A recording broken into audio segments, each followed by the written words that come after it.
नमस्कार।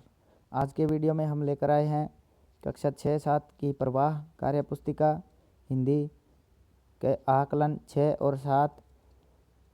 वीडियो शुरू करने से पहले अगर आप हमारे यूट्यूब चैनल पर नए हैं तो चैनल को सब्सक्राइब करें, वीडियो को लाइक करें और शेयर करें।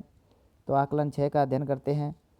तो इसमें पहला प्रश्न है, नीचे दिए गए गद्यांश को पढ़कर पूछे गए प्रश्नों के उत्तर लिखिए। तो एक गद्य है, इसको पढ़कर प्रश्नों के उत्तर देने हैं। तो पढ़ते हैं। हमारी सांस्कृतिक विरासत विश्व की सबसे समृद्ध सांस्कृतिक विरासतों में से एक है। हमारी इस विरासत के खजाने में अनेक चीज़ें शामिल हैं, जैसे स्मारक, महल, बावड़ियाँ, मकबरे, मंदिर, त्यौहार, लोक नृत्य, संगीत व कलाएँ। इन सभी चीज़ों का हमारे लिए बहुत ही महत्व है। ये सभी चीज़ें हमें अपने पूर्वजों से जोड़े रखती है। यह धरोहर ही हमारे कर्मक विकास की कहानी कहती है।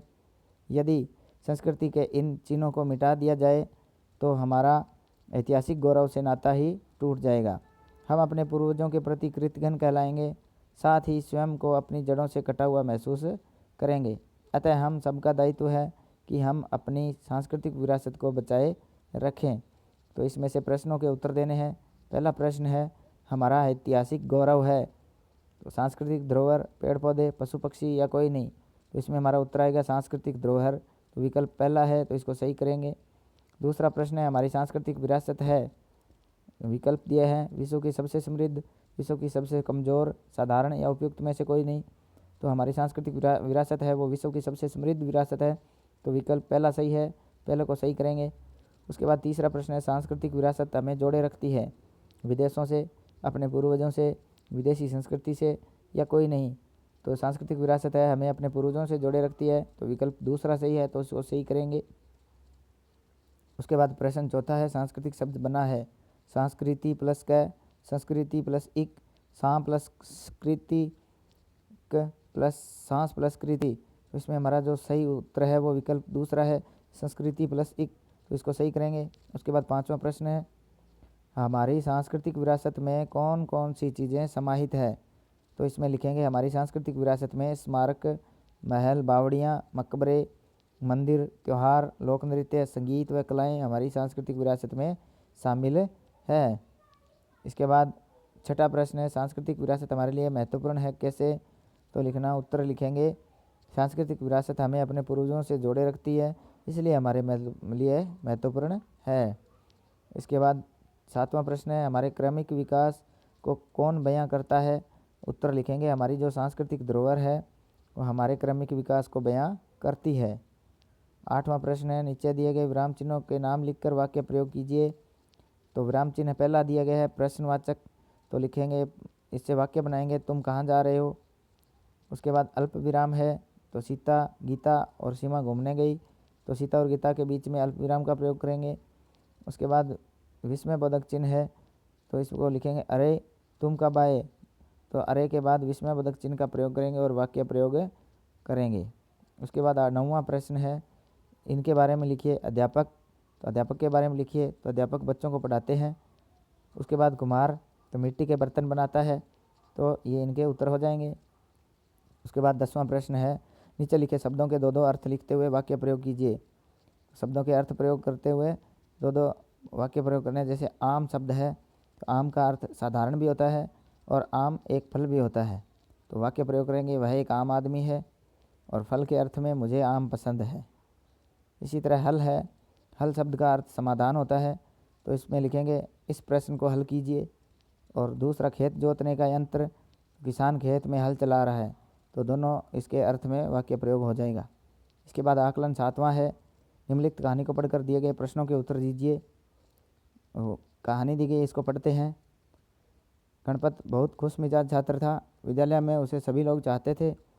वह हर क्षेत्र में आगे रहता था, खेल कूद में हमेशा अव्वल आता था। उसने 66वीं राज्य स्तरीय खेल प्रतियोगिता में स्वर्ण पदक प्राप्त किया। बोलने में उसके पास अच्छे से अच्छे शब्दों का संकलन था, जिससे वह आशुभाषण प्रतियोगिता में हमेशा प्रथम ही आता था। उसकी बुद्धिमत्ता के कारण उसे कक्षा का कक्षा नायक बना दिया गया। अब तो उसे पूरी कक्षा के साथी भी मानने लग गए।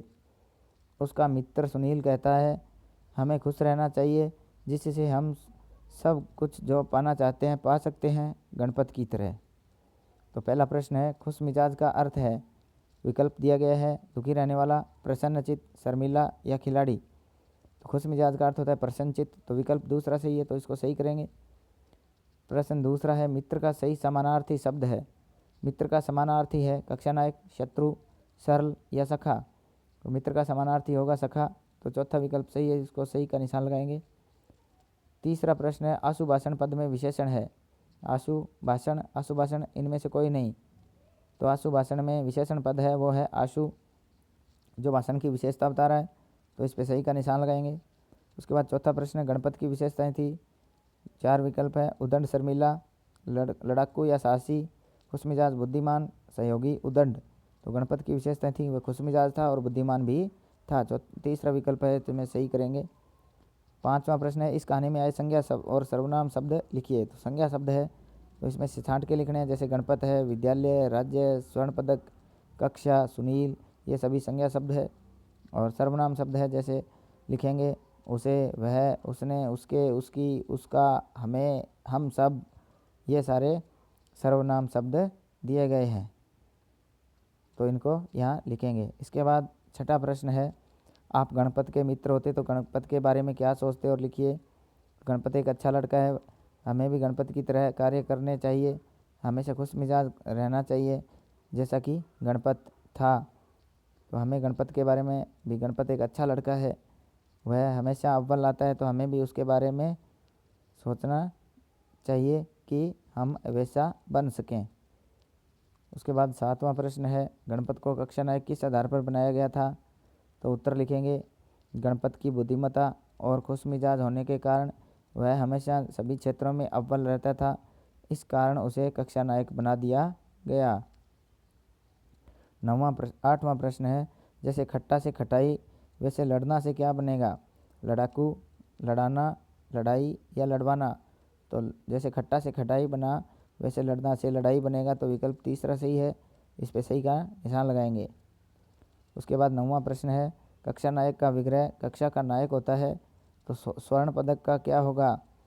स्वर्ण का पदक, स्वर्ण के लिए पदक, स्वर्ण के बिना पदक या स्वर्ण के साथ पदक। तो इसमें हमारा उत्तर आएगा स्वर्ण का पदक।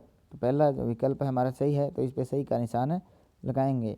तो हमारे जो आकलन 6 और 7 थे दोनों वे पूरे हुए। धन्यवाद।